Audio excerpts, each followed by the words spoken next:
Break के बाद आप सभी का स्वागत है सी न्यूज भारत में। नमस्कार, मैं हूं रत्ना। वक्त हो गया उत्तर प्रदेश बुलेटिन का। बात होगी औरैया की, जहां शिक्षकों की लापरवाही से मासूम बच्ची तकरीबन 2 घंटे तक स्कूल में बंद हो गई। साथ ही बात होगी ललितपुर की, जहां इंडिया गठबंधन की प्रत्याशी नीलम चौबे ने घर घर संपर्क कर लोगों से संवाद किया है। ऐसी तमाम खबरों पर विस्तार से चर्चा करेंगे इस बुलेटिन में। औरैया जनपद के कन्नू कंपोजिट विद्यालय में शिक्षकों की लापरवाही का मामला सामने आया है, जहां 4 वर्षीय मासूम बच्ची तन्नू छुट्टी के बाद स्कूल में बंद हो गई। बताया जा रहा है कि वह अपने भाई के साथ स्कूल आई थी और खेलते खेलते कमरे में सो गई थी। छुट्टी के बाद शिक्षक ताला लगाकर चले गए, जिससे बच्ची करीब 2 घंटे तक स्कूल में बंद रही। ग्रामीणों ने रोने की आवाज़ सुनकर खिड़की से झांका तो बच्ची अंदर रोती मिली, जिससे हड़कंप मच गया। सूचना पर पहुंचे परिजनों और ग्रामीणों ने शिक्षकों को खबर दी, जिसके बाद ताला खोलकर बच्ची को बाहर निकाला गया। घटना का वीडियो सोशल मीडिया पर वायरल हो रहा है, जिससे शिक्षा विभाग में हलचल मच गई है और सभी की नज़र इस लापरवाही पर जिम्मेदारों द्वारा की जाने वाली कार्रवाई पर टिकी है। औरैया से सी न्यूज़ 12 संवाददाता राजेश मिश्रा की रिपोर्ट। पाली तहसील के बालाबेहट थाना क्षेत्र में रात्रि में हुई बारिश एवं तेज हवा के बीच पशुपालन देवेंद्र कुमार जैन पिता राजेंद्र जैन की भैंस आकाशीय बिजली की चपेट में आ गई। पशुपालक के घर में अंदर बंधी भैंस की मौके पर मौत हो गई। भैंस की मौत से परिवार में दुख का माहौल बना हुआ है।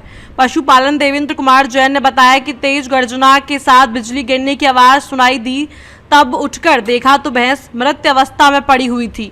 पशुपालन के द्वारा आर्थिक सहायता की मांग की गई, जिसकी सूचना राजस्व विभाग एवं पशुपालन विभाग को दे दी गई। विभाग के द्वारा आगे की कार्रवाई की जा रही है। समस्या जाए कि रात में बारिश भाई और बिजली चमकी, गाज गिर गई, बस भैंस मर गई। कहाँ के निवासी हैं? बालाबेट। क्या नाम है आपका? देवेंद्र कुमार जैन। क्या चाहते हैं? बस मदद चाहती। पाली से सी न्यूज़ 12 संवाददाता महेश नगाइश की रिपोर्ट। ललितपुर में नगर पालिका परिषद के उपचुनाव में अब चुनावी सरगर्मी चरम पर पहुंच चुकी है। मंगलवार को इंडिया गठबंधन के प्रत्याशी नीलम चौबे ने अपने जनसंपर्क अभियान के तहत आजादपुर थर्ड पहुंचकर घर घर संपर्क किया। क्षेत्र के नागरिकों ने उनका फूल मालाओं से गर्मजोशी से स्वागत किया और जीत की शुभकामनाएं दी। जनसंपर्क के दौरान नीलम चौबे ने कहा कि जनता का अपार समर्थन उन्हें मिल रहा है। उन्होंने स्पष्ट किया कि अध्यक्ष बनने के बाद हर बार का संतुलित विकास किया जाएगा, किसी क्षेत्र की अनदेखी नहीं होगी। इस मौके पर सपा के वरिष्ठ नेता ज्योति सिंह लोधी और कांग्रेस पार्टी के युवा नेता कुलदीप पाठक सहित सैकड़ों की संख्या में महिलाएं एवं स्थानीय कार्यकर्ता मौजूद रहे। स्थानीय नागरिकों ने कहा कि इस बार परिवर्तन चाहते हैं और उम्मीद करते हैं कि नीलम चौबे की जीत से बाड़ों का वास्तविक विकास होगा। वार्ड में आपका जहाँ पर जनसंपर्क है, अच्छा, क्या आपको कमियां नजर में आई? क्या आपने देखा है यहाँ पर? यहाँ का रोड बहुत खराब मिला हमको। गए हैं सर्वे करने, उधर में बहुत रोड खराब है। जी, तो क्या संदेश है आपको, क्या कहना चाहेंगे ललितपुर की जनता? हम तो ललितपुर की जनता को ये कहना चाहेंगे कि हमें वोट दीजिए, हम आपका काम करवाएंगे, वोट बनवाएंगे। ठीक, थैंक यू। आज साइकिल लेके प्रदर्शन हो रहा है, क्या क्या क्या आपका कहना? साइकिल लेके प्रचार हो रहा है, क्या कहेंगे आप? साइकिल जीत की ओर बढ़ रही है। दिन रात साइकिल वाले लोग मेहनत कर रहे हैं और हम सभी लोग आदरणीय भाभी नीलम के साथ हैं और कोशिश कर रहे हैं कि हर घर तक हम लोग पहुंचे और साइकिल को विजय बनाएं। किन वार्डों में आप गई हैं अभी तक? अभी हम लोग गोविंद नगर, नेहरू नगर, सिद्धन और तालाबपुरा बहुत सारे वार्डों में गए हैं और हमने देखा चौका बाग और देखा है कि शहर की हालत बद से बदतर है। शहर कहीं नजर ही नहीं आ रहा, हर जगह कूड़े कचरों का ढेर लगा हुआ है, नाली कचरों से भरी पड़ी है। बदबू के मारे हम लोग को निकलना मुश्किल पड़ रहा है। शहर की हालत बद से बदतर है, तो हम लोग कोशिश करेंगे, अगर हमारी प्रत्याशी जीतेंगी तो शहर में बदलता हुआ नजर आएगा। जिम्मेदार कौन है? जिम्मेदार किसको मानती हैं? हम इस दुर्दशा को जिम्मेदार कौन मानते हैं? हम बीजेपी को इसका जिम्मेदार मानते हैं। बीजेपी के कौन से नेता को जिम्मेदार मानते हैं? लगातार बीजेपी के सभी नेताओं को, जो बातें बड़ी बड़ी करते हैं, एक और कहते हैं कि हमने ये कर दिया वो कर दिया, लेकिन उनका काम धरातल पे कोई कुछ भी नजर नहीं आ रहा है। यहाँ पर सांसद जी हैं, विधायक जी हैं, मंत्री हैं, सभी नेता हैं, किसकी कमी है? फिर भी शहर की हालत बद से बदतर है। तो क्या कहना है ललितपुर की जनता के लिए क्या संदेश है? ललितपुर की जनता से हाथ जोड़कर निवेदन करूंगी कि अगर आप लोग अपने शहर को स्वच्छता पूर्वक देखना चाहते तो आप लोग हमारा साथ दीजिए और साइकिल पर। ललितपुर से सी न्यूज़ 12 संवाददाता विकास सोनी की रिपोर्ट। ललितपुर नगर पालिका परिषद के उपचुनाव में भारतीय जनता पार्टी की प्रत्याशी सोनाली विवेक जैन का जनसंपर्क अभियान लगातार जोर पकड़ता जा रहा है। मंगलवार को उन्होंने अपने पति विवेक जैन के साथ तालाबपुरा क्षेत्र में जनसंपर्क किया, जहां स्थानीय निवासियों और पार्टी कार्यकर्ताओं ने उनका गर्मजोशी से स्वागत किया। जनसंपर्क के दौरान भाजपा के वरिष्ठ नेता, पदाधिकारी एवं बड़ी संख्या में कार्यकर्ता मौजूद रहे। मोहल्ले के लोगों ने फूल मालाओं से स्वागत करते हुए भाजपा प्रत्याशी के प्रति अपना समर्थन जताया। सोनाली विवेक जैन ने तालाबपुरा क्षेत्र के नागरिकों से संवाद करते हुए कहा कि भारतीय जनता पार्टी हमेशा जनता के विकास और पारदर्शिता की राजनीति पर विश्वास रखती है। उन्होंने कहा कि बाढ़ में जो भी कार्य अधूरे रह गए हैं, वे सभी कार्य हमारी प्राथमिकता में होंगे। आर के विकास में अपना योगदान दें। कार्यक्रम में भाजपा के वरिष्ठ पदाधिकारियों ने भी जनता से अपील की कि वे पार्टी प्रत्याशी सोनाली विवेक जैन को विजयी बनाएं, ताकि नगर का विकास गति पकड़ सके। चुनाव के कुछ ही दिन शेष रह गए हैं, क्या माहौल नज़र में आ रहा है? और वार्ड नंबर तालाबपुरा में आपका जनसंपर्क रहा है, क्या कमियां नज़र में आई हैं? आज हम लोगों का भारतीय जनता पार्टी का विशाल जनसंपर्क रहा है। सबका साथ, सबका विकास, सबका विश्वास के साथ एक मुद्दे को लेकर हम लोग पार्टी के सभी कार्यकर्ता वोट मांग रहे हैं और सारे कार्यकर्ता पूरे जोश और उल्लास के साथ जुड़े हुए हैं और भारी बहुमत से भारतीय जनता पार्टी को विजय दिलाएंगे। अरे वहीं पर इंडिया गठबंधन से बाहरी नेता आ रहे हैं, कैबिनेट मंत्री जो कि कल प्रचार के लिए ललितपुर आए हुए थे। पीडीए के पास ना तो कोई मुद्दा है, ना कोई उनके ऐसे नेता है जो आके सामने जनता के साथ संवाद कर सके। उन्होंने के पास वही घिसे पिटे नेता है जो आ रहे हैं, वही पुरानी बातों को लेकर अपने बार बार दोहरा रहे हैं। आज पीडीए के नेताओं से विकास देखा नहीं जा रहा है। भारतीय जनता पार्टी के नेतृत्व ने पूरे जनपद में और देश प्रदेश में विकास किया है, वो उनसे पचा नहीं जा रहा है। इसलिए वो अफवाह फैला के बार बार गुमराह कर रहे हैं, उससे कुछ होने वाला नहीं है। भारतीय जनता पार्टी भारी बहुमत से विजयी पाएगी। क्या अपील है ललितपुर की जनता से? आपकी क्या अपील है? ललितपुर की जनता से अपील है कि ललितपुर की जनता को एक बार और विश्वास करना चाहिए। 2.5 साल का मौका अब उनकी बहू को देना चाहिए। जो काम उनके द्वारा कराए गए थे, जो अधूरे कार्य रह गए, वो पूर्ण करने में वो सक्षम है, वो करेंगी। और साथ साथ में ललितपुर का विकास। धन्यवाद विकास जी। भारतीय जनता पार्टी हमेशा विकास के नाम पर ही वोट जीतती आई है और आपने देखा है कि ललितपुर नगर में हर तरफ विकास ही विकास है। हाँ, कुछ साल जो चाची के अस्वस्थ होने के कारण जो कार्य पूर्ण नहीं हो पाए हैं, उनकी बहू निश्चित तौर पर ही ललितपुर का विकास करेगी और ललितपुर को स्वच्छ और सुंदर बनाने का प्रयास करेगी। Ward number 1, ward number 2, ward number 3, यहाँ पे मलिन बस्तियाँ अधिकतर निवास करती हैं। वहाँ की रास्ता अभी भी दुर्गम बना हुआ है, नालियाँ भरी हुई हैं, तो इसके बारे में क्या कहना चाहेंगे? नहीं, हाँ, कहीं कहीं ऐसा रह गया है जो काम अधूरा है, लेकिन उनको कराने का प्रयास निश्चित ही संपूर्ण किया जाएगा और इन 2.5 सालों में हर जगह की रास्ते और स्वच्छता और स्ट्रीट लाइटें और जो भी काम शेष हैं वो पूर्ण किए जाएंगे। चुनाव नज़दीक और कुल 7 या 8 दिन शेष रह गए। विकास जी, सभी को आपके चैनल के माध्यम से जय श्री राम। जय श्री राम। आप भारतीय जनता पार्टी जो एक आपने देखा हो कि करने में विश्वास रखती है, जिसका संकल्प पत्र ही ऐसा होता है कि जितने काम लिखे जाते हैं उनको पूर्ण करने में ही कार्य करती है। संकल्प पत्र का मतलब होता है जो शासन जिस तरह से होते हैं कार्य के, उस तरह के संकल्प पत्र भारतीय जनता पार्टी निकालती है। दूसरी चीज़ पीडीए की बात है, तो पीडीए हमेशा उनकी जो नेता हैं जनता में अपनी कभी जगह बना नहीं पाए हैं, न जनता में उनका कभी जुड़ाव हो पाया है। आपने देखा हो वो छोटे छोटे उनको मुद्दे कहीं नहीं मिलते, छोटे छोटे से मुद्दे लेके आ जाते हैं। जैसे हर घर नल योजना जो चल रही है उससे रोडों की खुदाई हुई है, ना कि रोड टूटे हैं। हर घर नल योजना एक महत्वपूर्ण योजना है और बिना पानी के व्यक्ति की क्या स्थिति होती है वह हम आप लोग समझ सकते हैं। तो उस कारण हर घर नल योजना के कारण रोड टूटे रहे हैं, उनको दिखाने का काम वह करते हैं। और मैं पूर्ण विश्वास से कहता हूँ कि ये 2.5 साल जो स्वर्गीय सरला जैन को दिए गए थे, उनकी बहू उनको पूर्ण करने का काम करेगी। और भारतीय जनता पार्टी हमेशा मुद्दों का काम करती है और विकास तो आपने देखा हो। मैं एक दावे से कहता हूँ कंस्ट्रक्शन वर्क तो मैं ऐसा कहता हूँ कि पूरे प्रदेश में कहीं इतना माननीय योगी जी ने इतना काम कर रहे हैं कि कोई प्रदेश सबसे ज़्यादा बढ़ रहा है। और स्वच्छता की बात करें तो स्वच्छता में भी अभी आपने देखा हो हमारे डीएम साहब को भी एक पुरस्कार मिला था, गए थे। और ये ललितपुर से सी न्यूज़ भारत संवाददाता विकास सोनी की रिपोर्ट। राजलदेसर में कार्तिक माह की शुरू होते ही श्रद्धालुओं में धार्मिक उत्साह दिखाई दे रहा है। भगवान शिव के पुत्र कार्तिक का महात्म में इस महीने में विशेष रूप से मनाया जाता है। महिलाएं और पुरुष सुबह जल्द ब्रह्म मुहूर्त में सुबह 4 से 6 बजे के बीच कार्तिक स्नान करते हैं। धार्मिक मान्यता है कि कार्तिक माह में प्रातः स्नान करने से सभी सुखों की प्राप्ति होती है और अंत में मोक्ष की प्राप्ति होती है। ये शरद पूर्णिमा से कार्तिक शुक्ल पूर्णिमा तक चलता है। महिलाएं और पुरुष शिवालयों में जल्दी जाकर श्रद्धा के साथ भगवान शिव और कार्तिक की पूजा करते हैं। साथ ही कार्तिक माह को 1 महीने तक पर्व के रूप में मनाते हैं। चूरू से सी न्यूज़ संवाददाता पवन शर्मा की रिपोर्ट। कुंदरकी में बीते 2 दिनों में हुई तेज बारिश ने किसानों की उम्मीदों पर पानी फेर दिया है। कुंदरकी क्षेत्र में कई गांवों में धान की फसल पूरी तरीके से जलमग्न हो गई, जिससे किसानों को भारी नुकसान झेलना पड़ रहा है।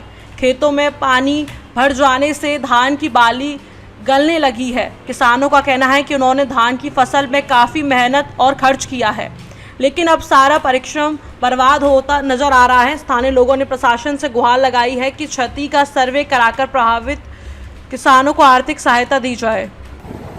बंटी जी, खेत में पानी है और पानी है, बहुत धान बोए हुए हैं, धान लगे हुए हैं। क्या कहना चाहेंगे? धान लगे हुए हैं, सब में पानी है, सब पूरे धान बेकार हो गए। जितना भी था फसल सारी मारी हुई है हमारी। पानी चल रहा है लाइनों की लंग से बहुत। कितने बीघे पानी चल रहा है धानों के ऊपर? और कितने सारे खेत होंगे आपके आसपास? खेत बहुत है हमारे पास, पानी सब में चल रहा है धानों के ऊपर। अब भी बारिश की संभावना हो रही है। लगभग कितने रुपए का आपको नुकसान होगा? कम से कम 1.5 से 2 लाख तक का 20 बीघे में। कुंदरकी से सी न्यूज़ भारत संवाददाता रिजवान की रिपोर्ट। जनपद पीलीभीत के थाना गजरौला कला पुलिस द्वारा गांव के भीड़भाड़ क्षेत्र में जागरूकता अभियान चलाया गया। इस दौरान पुलिस टीम ने महिला सशक्तिकरण के तहत गांव की महिलाओं से संवाद स्थापित किया और उन्हें जागरूक किया कि यदि कोई व्यक्ति उन्हें परेशान करता है, छेड़खानी करता है या किसी भी प्रकार से उत्पीड़न करता है तो तुरंत 112 नंबर पर डायल करें और नज़दीकी थाने में सूचना दें। थाना पुलिस ने महिलाओं को भरोसा दिलाया कि पुलिस हर समय उनकी सुरक्षा के लिए तत्पर है। इसके साथ ही पुलिस ने साइबर अपराधों के प्रति भी ग्रामीणों को सचेत किया। पुलिस ने लोगों से अपील की कि वह किसी भी संदिग्ध गतिविधि की सूचना पुलिस को दे ताकि अपराध पर समय रहते अंकुश लगाया जा सके।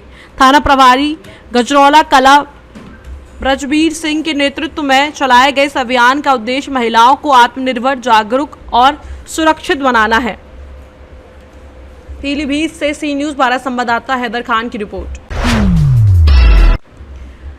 मध्य प्रदेश और राजस्थान में कोल्ड्रिप नाम का कफ सिरप पीने के बाद 14 बच्चों की मौत से पूरे देश में हड़कंप मच गया, जिसको लेकर केंद्र सरकार ने ऐसी जानलेवा दवाइयों पर पूर्णतः प्रतिबंध लगाते हुए समस्त राज्यों को एडवाइजरी जारी कर इन जानलेवा दवाइयों को बाजार से हटाने के निर्देश दिए। साथ ही 2 वर्ष से कम उम्र के बच्चों को किसी भी प्रकार के कफ सिरप का इस्तेमाल न किए जाने की हिदायत दी, जिसको लेकर जिले का स्वास्थ्य विभाग भी अलर्ट मोड पर आ गया। आपको बता दें कि इस विषय में मुख्य चिकित्सा अधीक्षक medical college Siddharthnagar AK Jha ने बताया कि छोटे बच्चों में 2 या 2 से अधिक सॉल्ट मिश्रित किसी भी प्रकार के कफ सिरप के इस्तेमाल को लेकर पहले से ही सतर्कता बरती जा रही है। वैसे भी हमारे यहाँ सरकारी सप्लाई की दवाई दी जाती हैं। छोटे बच्चों को सिंगल सॉल्ट की ही दवाई दी जाती है जो पूरी तरीके से सुरक्षित है। वहीं बाल रोग विशेषज्ञ संतलाल पटेल ने बताया कि बच्चों के इलाज में विशेष ख्याल रखा जाता है और किसी भी प्रकार की हानिकारक दवाइयों का इस्तेमाल नहीं किया जाता। इस संबंध में औषधि निरीक्षक नवीन कुमार सिंह ने हाईकोर्ट में होने वाला हवाला देकर फोनिक वार्ता में बताया कि प्रशासन के निर्देशानुसार जनपद के समस्त दवा व्यवसायियों को हिदायत दी जा चुकी है। डॉक्टर साहब, जैसा कि अब ठंडक का सीजन आ रहा है, बच्चे बहुत जल्दी संक्रमित होते हैं। तो ऐसी दशा में अगर मान लिया उनको कोड लग गया या कफ की समस्या है तो कैसे ट्रीटमेंट करते हैं, क्या प्रिस्क्राइब करते हैं? हम लोग जो अस्पताल में काफ़ी सारी दवाएं हैं, एंटीबायोटिक जो होता है वो दे देते हैं, बुखार की दवाई दे देते हैं। बाकी हमारे पास जो कफ सिरप आ रहा है वो देते हैं हम लोग। एंटी एलर्जिक दे देते हैं। तो कितने वर्ष से कितने वर्ष तक के बच्चों को आप कफ सिरप प्रिस्क्राइब करते हैं? अब जिसको खांसी आएगा उसको ही दिया जाएगा, ये तो सिम्टोमेटिक होता है। नवजात को भी? नहीं, बिल्कुल नवजात को नहीं देते हैं कफ सिरप, उसके लिए या तो एंटी एलर्जिक दे देते हैं। हमारे पास तो मेसाजिन आती है, हमने जाकर आप दे देते हैं। तो लगभग कितने उम्र के बाद आप कफ सिरप देना चालू करते हैं, प्रिस्क्राइब करते हैं?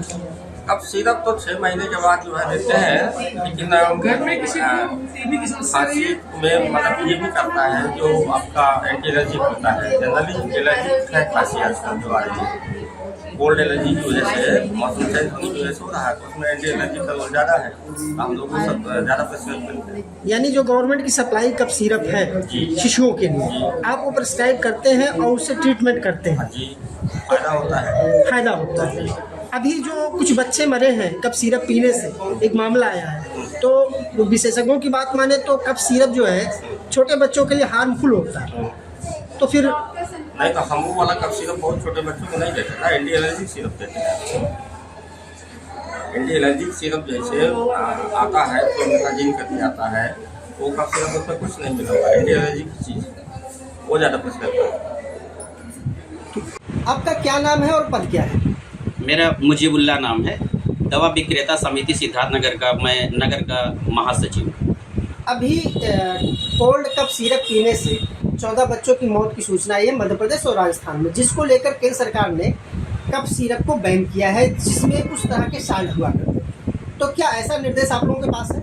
जी बिल्कुल, हमारे जनपद के औषध निरीक्षक महोदय आदरणीय श्री नवीन कुमार सिंह जी ने हमारे जिला अध्यक्ष जमील सिद्दीकी साहब को ये अवगत कराया कि ये जो इस साल्ट की जो सिरप बैन की गई है, जिनसे कुछ बच्चों की मौतें हुई हैं, तो इसे जनपद में सारे एसोसिएशन की यूनिट को निर्देश देने के लिए अवगत कराया गया है कि आप सबको बता दें कि ये दवाएं जो प्रतिबंधित हैं इस फार्मूले की, इसे ना बेची जाए, और अगर हैं तो उसे नष्ट कर दी जाए या कंपनी को वापस कर दी जाए।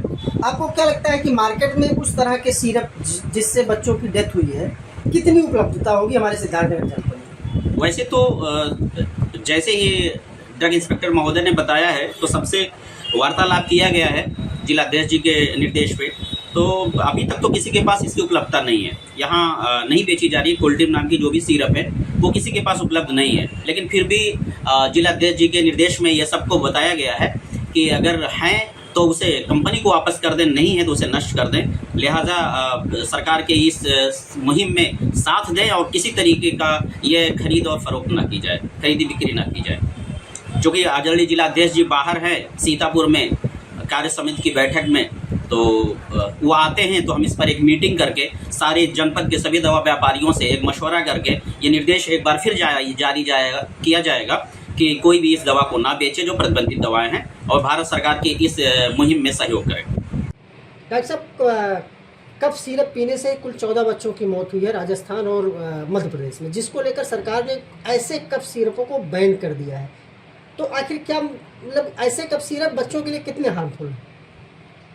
जैसा कि विभिन्न मीडिया तथा समाचार पत्रों से ज्ञात हुआ है कि राजस्थान और मध्य प्रदेश में कुछ छोटे बच्चों की मृत्यु कफ सिरप पीने से हुई है, जिनकी उम्र लगभग 2 साल से नीचे की थी। अब उसका कंटेंट उस कफ सिरप में क्या था वो अभी तक पूर्ण रूप से ज्ञात नहीं हुआ है। ऐसे में सरकार की एडवाइजरी है कि छोटों बच्चों को आमतौर पर कफ सिरप ना लिखें। अगर उनको सर्दी है तो सर्दी एक सिम्टम है जो कि वायरल इन्फेक्शन में हो सकता है, तो प्लेन पैरासीटामोल लिखें या अलग से सेट्रिजिन या लिवोसेट्रिजिन की सिरप लिखें। कम्बिनेशन वाली कफ सिरपों को लिखने से पहले 5 साल के कम बच्चों को ऐसा सिरप नहीं लिखें जिससे कि कोई भी खतरे की संभावना हो। क्या इस तरह के सिरप जो बच्चों के लिए हार्मफुल हो, क्या गवर्नमेंट सप्लाई में भी थे कभी? हमारे यहाँ जो सिरप आती है उसमें यूजुअली पैरासीटामोल अलग से होता है, सेट्रिजिन की अलग से होती है। हमारे यहाँ कम्बिनेशन की सिरप हमारे यहाँ नहीं आती। अगर कम्बिनेशन की बात करें तो कम्बिनेशन की दवाइयाँ विदेश में पहले से बैन है, अपने वहाँ क्यों नहीं हो पाई? अभी इस संबंध में तो ड्रग कंट्रोल ऑफ इंडिया का जो भी नियम होता है वो सारे जांच पड़ताल हम लोगों का काम रिसर्च का नहीं है। हम लोग केवल जो उनके दिए गए गाइडलाइन के अनुसार दवाएं लिखवाते हैं या लिखते हैं। इसके संबंध में रिसर्च जो भी होता है और उनका विभिन्न पहले जानवरों पर प्रयोग होता है, फिर मनुष्यों पर प्रयोग होता है और सेफ दवा ही लिखने के लिए प्रिस्क्राइब की जाती है। उस संबंध में जो भी निर्देश ऊपर से आता है हम लोग उसका पालन करते हैं। सर, क्या जिले में नवजात शिशुओं के लिए कफ सिरप प्रिस्क्राइब किया जाता है गवर्नमेंट डॉक्टरों के द्वारा?